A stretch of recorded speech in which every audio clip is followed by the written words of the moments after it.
नमस्कार। आप सभी का स्वागत है इनोवेटिव ज्योतिष में और मैं आपका होस्ट डॉक्टर महेश जोशी। दशाफल से रिलेटेड बहुत सारी क्वेरीज मेरे पास आती हैं। उसके दो मेरे प्रोफेशनल कोर्सेज हैं। आप में से बहुत सारे लोगों ने किए होंगे।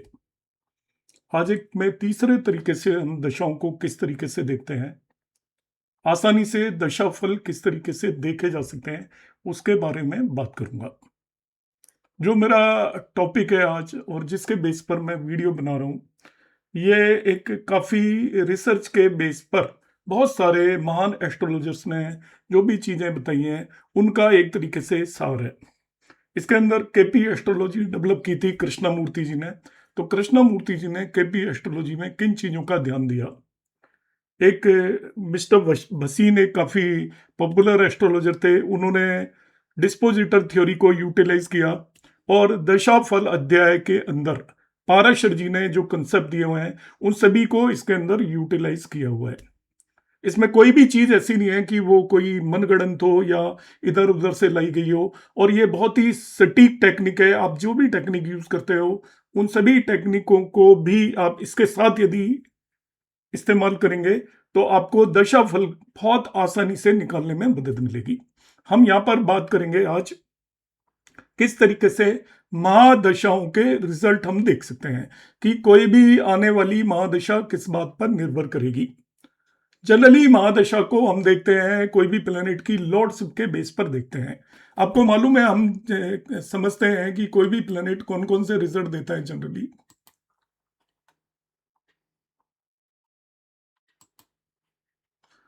प्लेनेट का यदि आपको रिजल्ट देखना होता है तो हम अक्सर देखते हैं वो कहाँ पर प्लेस्ड है, किस भाव के अंदर बैठा हुआ है, उस भाव के रिजल्ट देता है। इसके बाद वो किन भावों का स्वामी है, ओनर किन भावों का है, स्वामी किन किन भावों के अंदर उसकी राशि है, उनके रिजल्ट देता है। और वो किन भावों को एस्पेक्ट कर रहा है, उसके रिजल्ट देता है। और साथ में हम ये भी देख लेते हैं कि वो उसके नेचुरल कार्यकृत्य क्या है, आपके उसके खुद के नेचुरल सिग्निफिकेशंस क्या है, अपने कारकत्वों के रिजल्ट देता है। वो कारकत्वों के रिजल्ट देता है, के रिजल्ट देता है। ये सारी चीजें बड़ी कॉमन है, मगर जो सबसे बड़ी प्रॉब्लम है वो ये है कि वो महादशा स्वामी कैसे रिजल्ट देगा, तो उसके बारे में बहुत ज्यादा कंफ्यूजन है। बहुत आप कहोगे कि ये सपोज सिक्स लॉर्ड है, तो अक्सर लोगों को मैंने कहते सुना है कि सिक्स लॉर्ड तो खराब ही रिजल्ट देगा, एट्थ लॉर्ड तो खराब ही रिजल्ट देगा, ट्वेल्थ लॉर्ड तो खराब ही रिजल्ट देगा। मगर ये बातें सही नहीं है। कोई भी लॉर्ड खराब या अच्छे रिजल्ट देने की गारंटी नहीं है। किसी भी भाव का स्वामी अच्छे या खराब रिजल्ट देगा, इस बात की कोई भी गारंटी नहीं है। कोई भी प्लेनेट कैसे रिजल्ट देगा, यदि हम नॉर्मल एस्ट्रोलॉजी लगाएं तभी भी उसकी डिग्निटी पर निर्भर करेगा। यदि उसकी डिग्निटी अच्छी है तभी वो अच्छे रिजल्ट देगा, यदि डिग्निटी खराब है तो वो अच्छे रिजल्ट नहीं दे सकता, ये श्योर है। मगर यहां मैं आपको आज एक बहुत ही सटीक कंसेप्ट बताने वाला हूं। देखिएगा, वीडियो को आप एंड तक देखिएगा। ये मेरी सीरीज लंबी होने वाली है, एक्सक्लूसिव सीरीज है, ये मैं पहले ही बता देता हूं। ये वीडियोस अभी मैं कुछ दिन के लिए आप लोगों के लिए डालूंगा, उसके बाद ये मेरे चैनल से हट जाएंगे। तो आप इन्हें ध्यान से देख लें, चैनल को सब्सक्राइब कर लें और वीडियोज में जो भी चीज मैं बता रहा हूं उन्हें आप नोट कर लें। तो देखिए क्या है, आपको इसके अंदर हम डिस्पोजिटर थ्योरी का यूज करेंगे। मैं महादशा रिजल्ट की बात कर रहा हूं, महादशा रिजल्ट। कमिंग क्लासेस में मैं महादशा के अंदर अंतरदशाओं के रिजल्ट पर भी निर्भर करूंगा। आपकी पूरी एक दशा कैसी जाएगी वो केवल महादशा पर निर्भर नहीं करती है, ध्यान रखना है। उसके अंदर अंतरदशा है, उसके रिजल्ट को चेंज करती रहती है। एक महादशा स्वामी प्राइम मिनिस्टर की तरह होता है, प्रधानमंत्री की तरह होता है, और उसके अंदर अंतरदशा स्वामी मंत्री की तरह होते हैं। जब तक दोनों की प्रॉपर मैचिंग ना हो तब तक सही काम नहीं हो सकता। तो महादशा और अंतरदशा लॉर्ड मिल मिलाकर आपके रिजल्ट देते हैं। मगर सबसे पहले हम एनालिसिस करेंगे कि आपकी कोई भी महादशा यदि चल रही है किसी भी ग्रह की, तो वो उसको किस तरीके के रिजल्ट दे पाएगा, वो देगा या नहीं देगा, ये अंतरदशा लॉर्ड पर निर्भर करेगा। तो वो आगे के स्टेज में हम बताएंगे। तो सबसे पहले केवल मैं महादशा लॉर्ड को आपको एनालाइज करना यहां पर सिखाऊंगा और आपको ये बिल्कुल नई टेक्निक लगेगी। देखिए, जो केपी एस्ट्रोलॉजी के स्टूडेंट है वो इसको समझेंगे, जो केपी के नहीं है उनके लिए भी कोई नई बात नहीं है। केपी एस्ट्रोलॉजी में हम क्या करते हैं, वहां पर कोई भी एक प्लेनेट यदि आपका आ गया तो हम क्या करते हैं, उसका हर प्लेनेट का निकालते हैं साइन लॉर्ड। हर एक प्लेनेट का क्या निकालते हैं, आप नोट करते जाइए एक एक चीज को। हर एक प्लेनेट का क्या पता करते हैं, साइन लॉर्ड। और हर एक प्लेनेट का हम पता करते हैं नक्षत्र लॉर्ड। साइन लॉर्ड को हम हिंदी में राशि स्वामी भी बोल सकते हैं, राशि स्वामी पता करते हैं एक तो स्वामी। और दूसरा हम पता करते हैं उस प्लेनेट का स्टार लॉर्ड। स्टार लॉर्ड को हम उसका नक्षत्र लॉर्ड भी बोलते हैं। तो दूसरी चीज पता करते हैं नक्षत्र लॉर्ड, या जिसे हम नक्षत्र स्वामी हैं। सभी को पता है कोई भी प्लेनेट, हर एक प्लेनेट का नक्षत्र लॉर्ड आपको सभी सॉफ्टवेयर के अंदर दिया होता है कि ये ग्रह किस नक्षत्र के अंदर है। हर एक प्लेनेट का हमें साइन लॉर्ड भी पता होता है। तो ये दो चीज हम केपी एस्ट्रोलॉजी में पता करते हैं, जिसे शॉर्ट फॉर्म में हम SL साइन लॉर्ड और STL स्टार लॉर्ड और NL बोलते हैं। मगर इसका केपी एस्ट्रोलॉजी से कोई मतलब नहीं है जो चीज मैं बता रहा हूं। तो वहां पर क्या होता है, हर एक प्लेनेट का साइन लॉर्ड और हम स्टार लॉर्ड नेसेसरली जरूरी तौर पर निकालते ही निकालते हैं। मगर हम पाराशर एस्ट्रोलॉजी में अक्सर लोग इन चीजों का बिल्कुल भी यूज नहीं करते। वो दशा को निकालते टाइम हम क्या करते हैं, केवल हम देख लेते हैं वो कहां पर बैठा हुआ है और किन किन भावों का स्वामी है, उस पर फोकस करते हैं। उसका राशि स्वामी मतलब साइन लॉर्ड कहां पर बैठा हुआ है उससे कोई मतलब नहीं, स्टार लॉर्ड कहां पर बैठा है उससे कोई मतलब नहीं। सबसे पहले मैं इसमें आपको किसी भी प्लेनेट का आपको साइन लॉर्ड और स्टार लॉर्ड का क्या मतलब है वो मैं बताने की कोशिश करूंगा, फिर मैं बताऊंगा एक महादशा कैसी जाएगी। देखिए यहां पर आप किसी भी एक प्लेनेट को हम यहां पर पिक कर लेते हैं। सपोज मैंने जुपिटर पकड़ लिया। अब जुपिटर की महादशा जाने वाली है, तो महादशा निकालने के लिए आपके क्या स्टेप होंगे, आप इसका डिस्पोजिटर पता करेंगे, राशि स्वामी जिसे हम साइन लॉर्ड बोलते हैं। तो देखिए ये बैठा हुआ है आपका 3 साइन के अंदर जुपिटर, तो इसका राशि स्वामी हो गया मरकरी। और अब हम देखेंगे इसका स्टार लॉर्ड या नक्षत्र लॉर्ड जुपिटर का, वैसे सभी सॉफ्टवेयर में दिया होता है। यहां पर आप जुपिटर को देखोगे तो पुनर्वसु नक्षत्र के अंदर बैठा हुआ है, तो इसका राशि स्वामी खुद जुपिटर हो गया। पुनर्वसु नक्षत्र में वैसे भी आपको पता लगना चाहिए जेमिनी साइन के अंदर, मतलब मिथुन राशि में 21 डिग्री पर है करीब करीब। तो मिथुन राशि में 21-20 डिग्री के बाद आपका पुनर्वसु नक्षत्र शुरू हो जाता है, और पुनर्वसु नक्षत्र का जो नक्षत्र लॉर्ड हो जाता है वो जुपिटर हो जाता है। तो दो चीज आपको इसकी पता चल गई यहां पर जुपिटर की, कि राशि स्वामी तो मरकरी हो गया और नक्षत्र स्वामी इसका खुद जुपिटर हो गया। सपोज मुझे और एक प्लेनेट को देखना है, सपोज मैं यहां पर शुक्र को देखना चाहता हूं, शुक्र की महादशा को एनालिसिस करना चाहता हूं कि इसकी शुक्र की महादशा कैसी जाएगी। तो दो पैरामीटर आपको पता करना है, एक सबसे पहले उसका राशि स्वामी या साइन लॉर्ड, और दूसरा हमें उसका पता करना है नक्षत्र लॉर्ड या नक्षत्र स्वामी। तो यहां पर देखिए शुक्र बैठा हुआ है 12 साइन में, 12 मतलब मीन राशि में, पाइसेस में, तो इसका राशि स्वामी या साइन लॉर्ड आपका हो गया जुपिटर। तो एक प्लेनेट आपका काम का आ गया, शुक्र की दशा देखनी है तो इसका डिस्पोजिटर दैट इज जुपिटर। और दूसरा मैं इसका नक्षत्र लॉर्ड पता करूंगा, तो ये देखिए पाइसेस में 19 डिग्री 14 मिनट पर है, तो पाइसेस मीन राशि में 19 डिग्री 14 मिनट पर आपका जो नक्षत्र होता है वो रेवती होता है और उसका स्वामी बुध होता है। तो इसका देखिए साइन लॉर्ड जुपिटर हो गया और नक्षत्र लॉर्ड बुध हो गया। यहां पर भी ऐसे ही आया था, इसका आपका साइन लॉर्ड आया था मरकरी, मगर नक्षत्र लॉर्ड जुपिटर था, केवल बदल गया है। तो हम शुक्र की दशा निकालेंगे तो दो चीज पता करेंगे। और एक मैं एग्जांपल के लिए आपको समझा देता हूं क्या मतलब है। सपोज मुझे मार्स का पता करना है, तो मार्स देखिए यहां पर 11 साइन के अंदर बैठा हुआ है। तो मार्स का साइन लॉर्ड जो हो गया उसको हम बोलेंगे सैटर्न हो गया एक्वेरियस में, और 17 डिग्री 21 मिनट के अंदर बैठा हुआ है। 17 डिग्री 21 मिनट पर सतविषा नक्षत्र होता है। एक्वेरियस में 17 डिग्री 21 मिनट पर सतविषा नक्षत्र होता है। वैसे दिया होता है एस्ट्रोसेज ऐप जो यूज करेंगे वहां पर भी सभी प्लेनेट के नक्षत्र दे रखे होते हैं, नक्षत्र स्वामी दे रखे होते हैं। तो मार्स देखिए सतविषा नक्षत्र में है, सतविषा का स्वामी आपका राहु हो गया, तो इसका नक्षत्र लॉर्ड राहु हो गया। तो हर एक प्लेनेट के बारे में जब उसकी दशा कैसी जाएगी उसके लिए पहले ये दो चीजें निकालनी पड़ेंगी।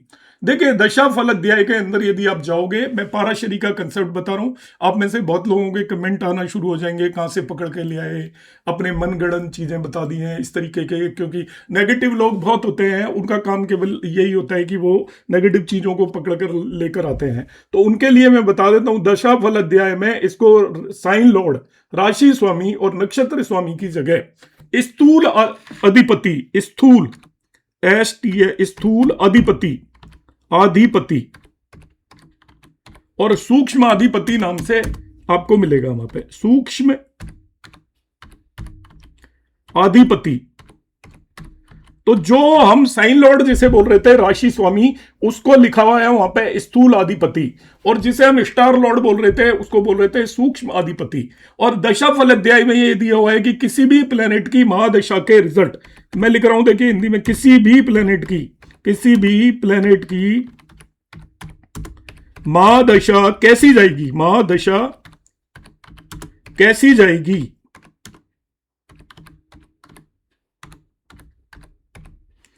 यह निर्भर करेगा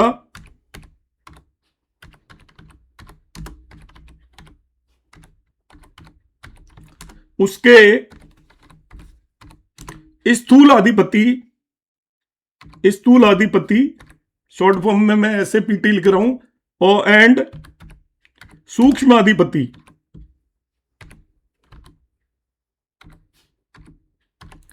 की रिलेटिव पोजीशन पर, इन दोनों की रिलेटिव पोजीशन पर उसकी दशा कैसी जाएगी, ये निर्भर करेगी। इन दोनों को हमको कुंडली में देखना है। स्थूल अधिपति, जिसे मैंने दूसरा नाम यहां पर दे दिया है, उसको हम साइन लॉर्ड बोलते हैं, राशि स्वामी, और नक्षत्र स्वामी की कुंडली में आपस में कैसी स्थिति है वो निर्धारित करेगी कि उन दोनों की दशा कैसी जाएगी। देखिए, स्थूल अधिपति और सूक्ष्म अधिपति दोनों की स्थिति कुंडली में 1-1 हो सकती है, मतलब दोनों एक साथ बैठे हो उस स्थिति को 1-1 बोलेंगे।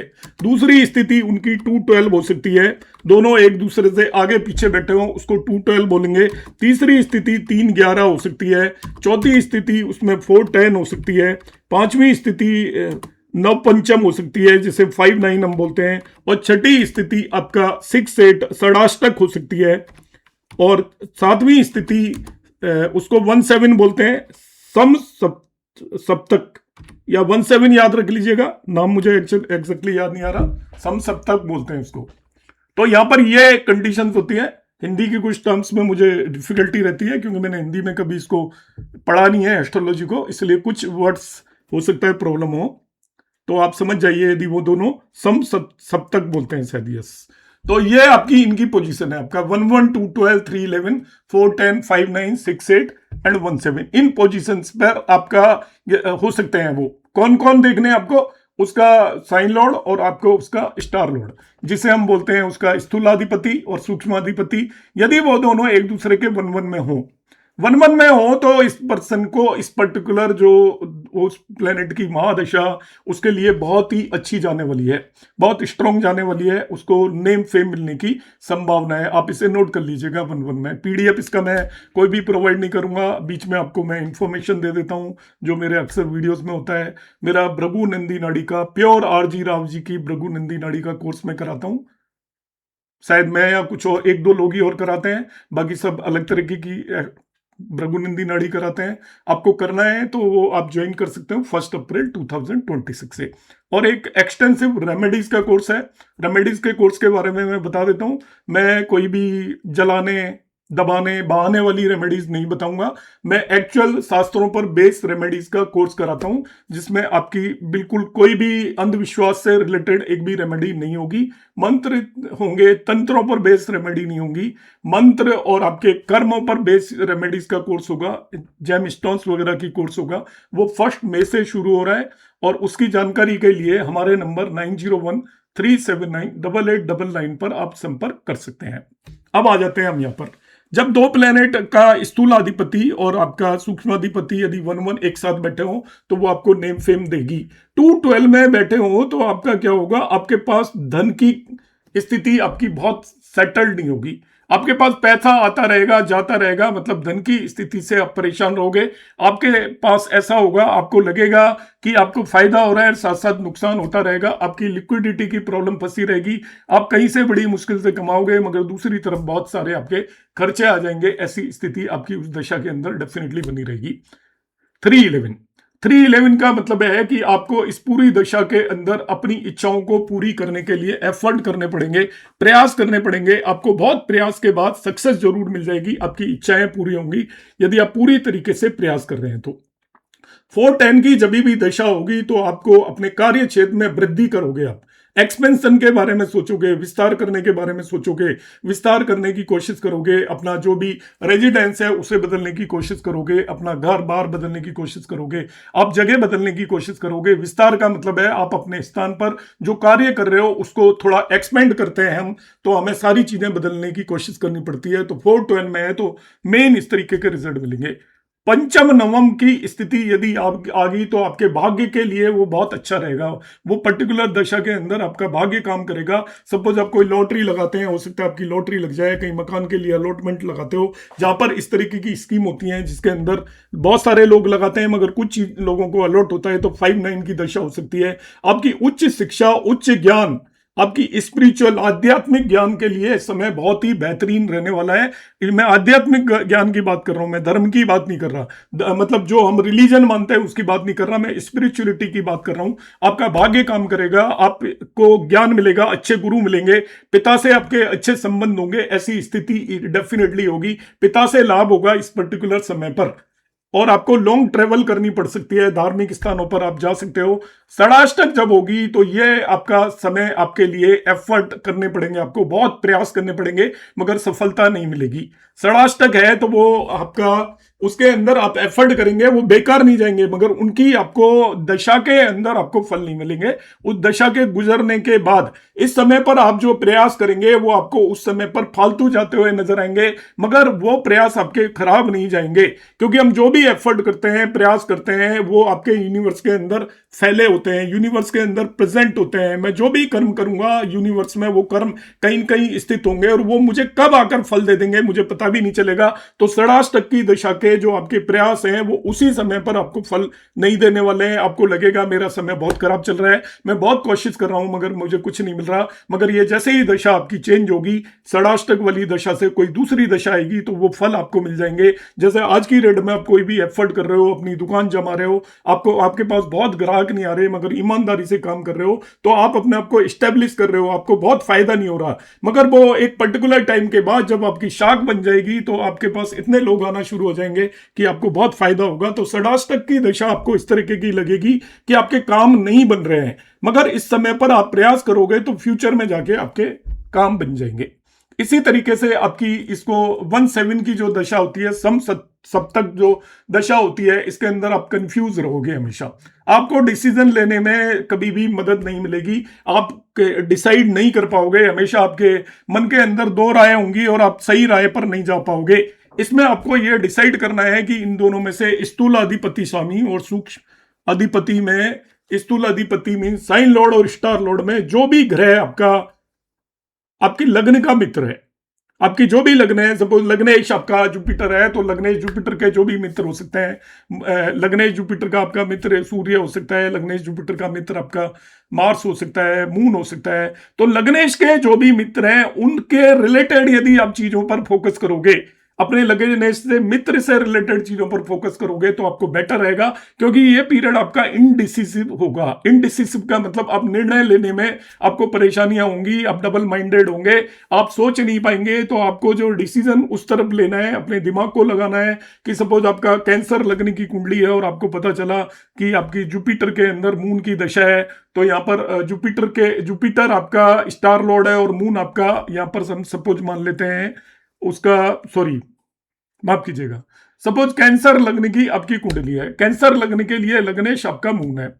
अब आपका ये सम सप्तक है, यदि 1-7 में है, यदि उसका साइन लॉर्ड और स्टार लॉर्ड, आपको कंफ्यूजन होगा डेफिनेटली दोनों 1-7 में जब भी होंगे। अब हम निर्णय किस तरीके से करेंगे कि आप देखेंगे कि जो आपके लग्नेश मून का मित्र है उस ग्रह से रिलेटेड यदि आपके दिमाग के अंदर कोई काम आता है या डिसीजन आता है तो उसे आप लेने की कोशिश करेंगे तो आपको कामयाबी मिलेगी, अदरवाइज आपको इसमें कामयाबी नहीं मिलेगी। इसलिए इस तरीके से हम इसको एनालिसिस करेंगे। अब हम प्रैक्टिकली एक कुंडली पर इनको लगाने की कोशिश करेंगे। तो ब्रीफ में मैं अभी ये सारी चीजों को रिपीट कर देता हूं जो भी मैंने अभी आपको बताया है कि हम एक महादशा के रिजल्ट किस तरीके से देखते हैं। तो महादशा का आपको साइन लॉर्ड देखिए, महादशा का स्टार लॉर्ड देखिए, दोनों प्लेनेट को आप कुंडली में देख लीजिएगा, वो एक दूसरे के रेस्पेक्ट में कहां पर बैठे हुए हैं, उसके बेसिस पर वो महादशा के रिजल्ट आपके होंगे। अब मैं दूसरी एक चीज और बता देता हूं, क्योंकि आपके जो कमेंट होते हैं वो मुझे पता है, मैं रोजाना वीडियोस अपलोड करता हूं, तो आप में से बहुत सारे दोस्त ज्यादा प्यार करते हैं, वो ज्यादातर नेगेटिव चीजों को ढूंढ कर मेरे पास लाते हैं, तो उनको वो हमेशा मेरे पसंदीदा होते हैं। उसका रीजन क्या होता है कि मैं अपने आपको करेक्ट कर पाता हूं और आप लोगों को वो चीजें मैं पहले ही बता पाता हूं। वो कहेंगे नहीं हमारे तो ये रिजल्ट ऐसे गए ही नहीं। एक्चुअली क्या होता है, कई बार हम जो मैं जैसे वीडियो में कोई चीज डालता हूं, अब हर दर्शक को वो चीज की उसकी गहराइयां पूरी पता नहीं होती, और एक वीडियो के अंदर हम उसके आगे पीछे की पूरी कहानी नहीं बता सकते। जिसे सामान्य ज्ञान है वो चीजों को समझ पाता है, मगर जिसको थोड़ा कम है तो वो एज इट इज इन्हें ले लेता है जैसे बताया जाता है। यहां पर क्या है देखिए, यदि आपकी महादशा वैसी नहीं गई है, तो मैंने पहले बताया था महादशा के रिजल्ट महादशा पर ही निर्भर नहीं करते, वो मॉडिफाई होते हैं एज पर अंतरदशा। मगर फिर भी हम पूरी महादशा को एनालिसिस करेंगे, तो रिजल्ट में ये जो मैं अभी बता रहा हूं उस तरीके के उस डायरेक्शन में वो रिजल्ट इंक्लाइन होंगे। ओवरऑल रिजल्ट देखने के लिए किसी भी दशा के आपको अंतरदशाओं को भी एनालिसिस करना पड़ेगा। अब हम यहां पर देख लेते हैं, मैंने एक कुंडली यहां पर लगाई है, ये आपके सामने शेयर की हुई है। ये अभी की कुंडली है, प्रश्न कुंडली है, केवल एक्सप्लेन करने के लिए मैं यहां पर बता रहा हूं। इसमें एक्सप्लेन करने के लिए सपोज मुझे यहां पर मार्स की दशा को एनालाइज करना है इस व्यक्ति की को, तो मार्स की दशा को मैं इसके दोनों चीजें पता करूंगा, स्थूल अधिपति स्वामी, सूक्ष्म अधिपति स्वामी, जिसे हम इसका साइन लॉर्ड स्टार लॉर्ड बोलते हैं। इसका साइन लॉर्ड सैटर्न हो गया और स्टार लॉर्ड राहु हो गया। अब देखेंगे सैटर्न और राहु देखिए एक दूसरे से 212 बैठे हुए हैं। दशा में मार्स की देख रहा हूं, ध्यान रखना, ये इसको 212 बोलते हैं, मतलब राहु से दूसरे भाव में हो गया और सैटर्न से राहु को देखेंगे तो 12वें भाव में हो गया। जिन लोगों को 212 का थोड़ा वो है, नए हैं, वो ये देख लें 212 क्या होता है। यहां से आप गिनेंगे तो राहु 12वें में आएगा और राहु से दूसरे में होता है, इसको हम 212 बोलते हैं। तो ये 212 की दशा इसके लिए ऐसी होगी, इसको फाइनेंसेस से रिलेटेड प्रॉब्लम बनी रहेगी, पैसा आता जाता रहेगा मगर उसके अंदर आएगा चला जाएगा, मतलब कोई स्टेबिलिटी नहीं होगी, धन जमा नहीं होगा इसके पास, इसको एक प्रॉब्लम होगी। अक्सर लोग कहते हैं ना कि हम बहुत कमाते हैं मगर पैसा बचता नहीं है, वो वाली स्थिति है। अब मैं इनकी सपोज शुक्र की महादशा को देखता हूं, तो शुक्र की महादशा के अंदर शुक्र का मैंने स्थूलाधिपति जिसे हम राशि स्वामी बोलते हैं वो जुपिटर हो गया, और इसका नक्षत्र स्वामी क्योंकि ये रेवती नक्षत्र में है तो मरकरी हो गया। जुपिटर और मरकरी को हम इस कुंडली के अंदर देखेंगे, गुरु और बुध को, तो गुरु यहां पर बैठा हुआ है और बुध को देखता हूं तो एक दूसरे से पंचम नवम है। पंचम नवम का मतलब जुपिटर से मरकरी 9वें भाव में, देखिए 1 2 3 4 5 6 7 8 9, और मरकरी से जुपिटर 5वें भाव में 1 2 3 4 5, पंचम नवम है। तो शुक्र की दशा इसके लिए भाग्यशाली होगी बहुत ज्यादा, इसको बहुत कुछ सीखने के लिए मिलेगा, स्पिरिचुअल या धार्मिक जगहों पर, आध्यात्मिक जगहों पर जाने का मौका मिलेगा, इसका आध्यात्मिक ज्ञान बढ़ेगा, गुरु से ज्ञान मिलेगा, पिता से अच्छे रिश्ते होंगे, और यहाँ पर जहां पर भाग्य की जरूरत होती है वो भाग्य इसका काम करेगा। इस तरीके से हम इस शुक्र की दशा इनकी बताएंगे। सपोज हमें इन्हें दशा देखनी है इनकी, और कोई देख लेते हैं प्लेनेट कहीं और बैठा हो, तो सपोज केतु की दशा देखनी है आपको, तो केतु यहां पर देखिए लेओ साइन के अंदर बैठा हुआ है, सिंह राशि के अंदर बैठा हुआ है, और सिंह राशि में 14 डिग्री 45 मिनट पर है। तो इसका नक्षत्र आपका आएगा पूर्व फाल्गुनी, जो कि शुक्र का नक्षत्र है। तो इसका जो स्थूलाधिपति या साइन लॉर्ड या राशि स्वामी तो सूर्य हो गया, और आपका स्टार लॉर्ड या नक्षत्र लॉर्ड इसका हो जाएगा आपका केतु का। यहां पर भी देख सकते हो आप, ये पूर्व फाल्गुनी नक्षत्र है, पूर्व फाल्गुनी का स्वामी शुक्र होता है। तो यहाँ पर सूर्य और शुक्र है, तो देखते हैं सूर्य शुक्र देखिए एक ही साथ बैठे हुए हैं, इसका मतलब ये पर्टिकुलर केतु की दशा इसके लिए नेम फेम देगी, और इसके एफर्ट के जो भी ये प्रयास करेगा उसके इसको अधिकतम फल मिलेंगे। और एक कुंडली ले लेते हैं, इसमें अधिकतर प्लैनेट एक जैसी स्थिति में बैठे हुए हैं।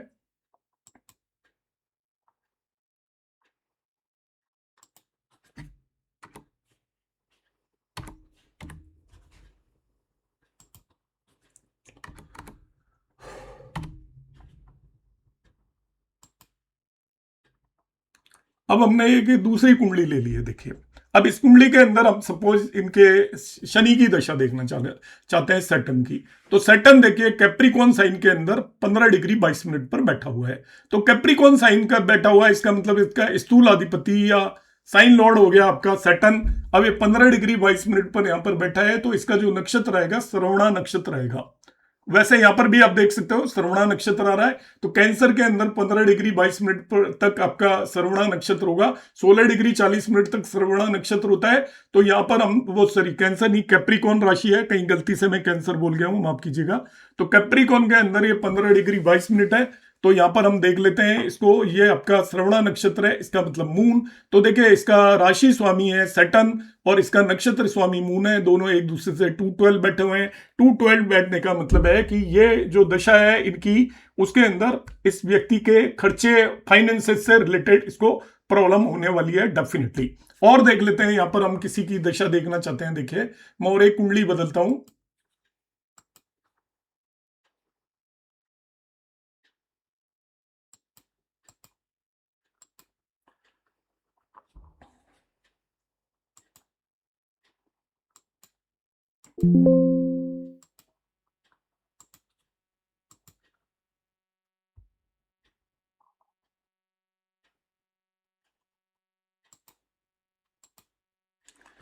यहां पर हम कुंडली देखते हैं और इसमें हम सपोज चाहते हैं कि इसकी मून की दशा कैसी जाएगी, चंद्रमा की दशा।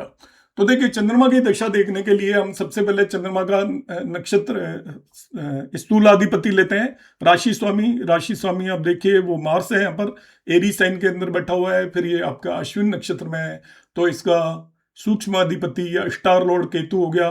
तो आपके दो प्लेनेट हो गए मार्स एंड केतु। तो मार्स और केतु को आप देखिए एक दूसरे से कैसे बैठे हुए हैं। मार्स यहाँ पर बैठा हुआ है, केतु को हम जाकर देखते हैं, तो इसके अंदर केतु ये सम सप्तक हो गए, एक दूसरे से 17 हो गए। 17 होने का मतलब है ये पर्सन हाईली कंफ्यूज्ड होगा, हाईली कंफ्यूज्ड होगा, इस पीरियड के अंदर डिसीजन लेने में दिक्कत आएंगी। अब ये डिसीजन कैसे लेगा मैं वहां पर समझा रहा था। तो ये देखिए अब इसको डिसीजन कैसे लेना है, इसका लग्नेश मार्स है, तो इन दोनों में से एक प्लेनेट खुद ही मार्स हो गया। तो अब ये मार्स से रिलेटेड यदि कोई डिसीजन लेना है, जब इसको कोई भी समस्या आती है और उसमें इसको सोचना है कि मैं कौन सा डिसीजन लूं, तो मार्स से रिलेटेड यदि कोई काम है या मार्स से उसका लिंक बन रहा है वो डिसीजन लेगा, तो इसके लिए फायदेमंद होगा। इस तरीके से हम किसी भी एक महादशा के रिजल्ट को एनालाइज कर सकते हैं। उम्मीद है आपको समझ में आ गया होगा। यदि आप इस सीरीज को आगे कंटिन्यू रखना चाहते हैं तो आप चैनल को सब्सक्राइब कर लें। इस पर मैं आपको अंतरदशाओं को किस तरीके से देखते हैं, आने वाली क्लासेस के अंदर नक्षत्रों के बेस पर अंतरदशाओं को किस तरीके से देखा जाता है, उस पर मैं आने वाले वीडियोस लेकर आऊंगा कमिंग क्लासेस में सक्सेसिवली। यदि आपको मेरा यह प्रयास ठीक लगा हो, सराहनीय लगा हो, तो आप लाइक करने में कंजूसी ना करें और अपने कमेंट भी जरूर रखें। नेगेटिव पॉजिटिव जो भी हो आपका हमेशा स्वागत है। धन्यवाद।